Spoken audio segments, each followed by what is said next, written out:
നമസ്കാരം. തമിഴ് സിനിമയിലെ super star ആണ് രജനീകാന്ത്. മരുമകനായ ധനുഷും പകരം വയ്ക്കാനില്ലാത്ത താരമാണ്. കൊമേഴ്ഷ്യൽ സിനിമയായാലും സാമൂഹിക പ്രതിബദ്ധതയുള്ള ചിത്രങ്ങളിലായാലും ധനുഷിന്റെ തന്റെ വേറിട്ട അഭിനയ ശൈലി കൊണ്ട് അവയെല്ലാം അവിസ്മരണീയമാക്കും. എന്നാൽ കഴിഞ്ഞ ജനുവരിയിൽ ധനുഷും ഭാര്യയും രജനീകാന്തിന്റെ മകളുമായ ഐശ്വര്യയും തങ്ങൾ വേർപിരിയുകയാണെന്ന് അറിയിച്ച ശേഷം രജനിയും ധനുഷുമായുള്ള ബന്ധം അത്ര നല്ല നിലയിലല്ല പോകുന്നതെന്നാണ് കോളിവുഡിലെ അടക്കം പറച്ചിൽ. ഇരുവരെയും ഒന്നിപ്പിക്കാൻ രജനീകാന്ത് മുൻകൈയെടുത്തിട്ടും ധനുഷ് വഴങ്ങിയിട്ടില്ല.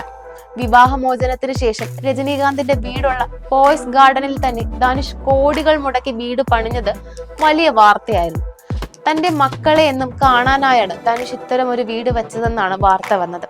അതേക്കുറിച്ചൊന്നും പരസ്യ പ്രതികരണത്തിന് ഇരു താരങ്ങളും തയ്യാറായിട്ടില്ല. അസ്വാരസ്യത്തിലാണെന്നതിന്റെ ഏറ്റവും ഒടുവിലത്തെ ഉദാഹരണമാണ് വരുന്ന പൊങ്കലിന് ഇരുവരുടെയും ചിത്രങ്ങൾ ഒരുമിച്ച് തിയേറ്ററുകളിലെത്തുന്നത്.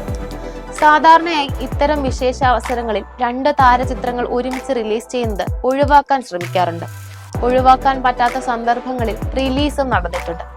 അതിൽ ഒരു സിനിമ വിജയിക്കുകയും മറ്റൊന്ന് പരാജയപ്പെടുകയും ചെയ്യുന്നത് ഫാൻ ഫൈറ്റുകൾക്കും സോഷ്യൽ മീഡിയ വാക്പോരുകൾക്കും കാരണമാകാറുമുണ്ട്. ഐശ്വര്യ സംവിധാനം ചെയ്യുന്ന ലാൽ സലാം എന്ന ചിത്രമാണ് രജനിയുടെ പൊങ്കൽ ചിത്രം. ഇതിൽ ഒരു പ്രധാന വേഷത്തിലാണ് സൂപ്പർ സ്റ്റാർ രജനി എത്തുന്നത്.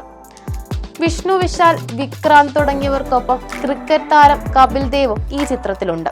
അരുൺ മാതേശ്വരൻ സംവിധാനം ചെയ്യുന്ന ക്യാപ്റ്റൻ മില്ലർ ടൈറ്റിൽ കഥാപാത്രമാണ് ധനുഷിന്. ശിവരാജ് കുമാർ, സുദീപ് കിഷൻ, ജോൺ കൊക്കൺ, എഡ്വേർഡ് സോണൻ, ബ്ലിക്ക് എന്നിവരാണ് ക്യാപ്റ്റൻ മില്ലറിലെ മറ്റു താരങ്ങൾ. രജനി, ധനുഷ് ആരാധകർ ഏറെ ആകാംക്ഷയോടെ കാത്തിരിക്കുന്ന ചിത്രങ്ങളാണ് രണ്ടും.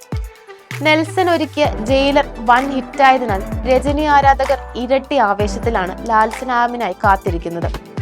ധനുഷ് ചിത്രത്തിന് മുമ്പിൽ രജനീകാന്തിന്റെ സിനിമ പരാജയപ്പെട്ടാൽ സിനിമാ ലോകത്ത് അത് വലിയ വാർത്തയാകും.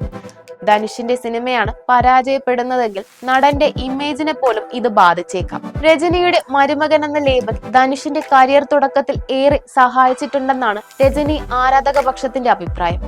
എന്നാൽ തുടക്കം മുതൽ വ്യത്യസ്തമായ കഥാപാത്രങ്ങൾ തിരഞ്ഞെടുത്ത് തന്റേതായ ശൈലി സ്വയം രൂപപ്പെടുത്തിയെടുത്ത താരമാണ് ധനുഷ് എന്ന മറുപക്ഷം.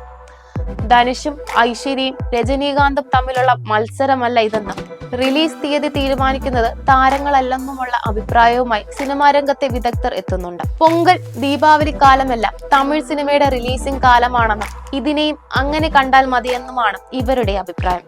ശിവകാർത്തികേയന്റെ അയലാൻ, സുന്ദരൻ സി ഒരുക്കുന്ന അരൺമനൈ 4, വിജയ് സേതുപതിയും കത്രീന കൈഫും ഒന്നിക്കുന്ന മേരി ക്രിസ്മസ് എന്നിവയാണ് നിലവിൽ പൊങ്കൽ റിലീസ് ചാർട്ടിൽ ഇടം നേടിയിട്ടുള്ള മറ്റ് തമിഴ് ചിത്രങ്ങൾ. വാർത്തയുടെ നിറം തേടി തനിനിറം.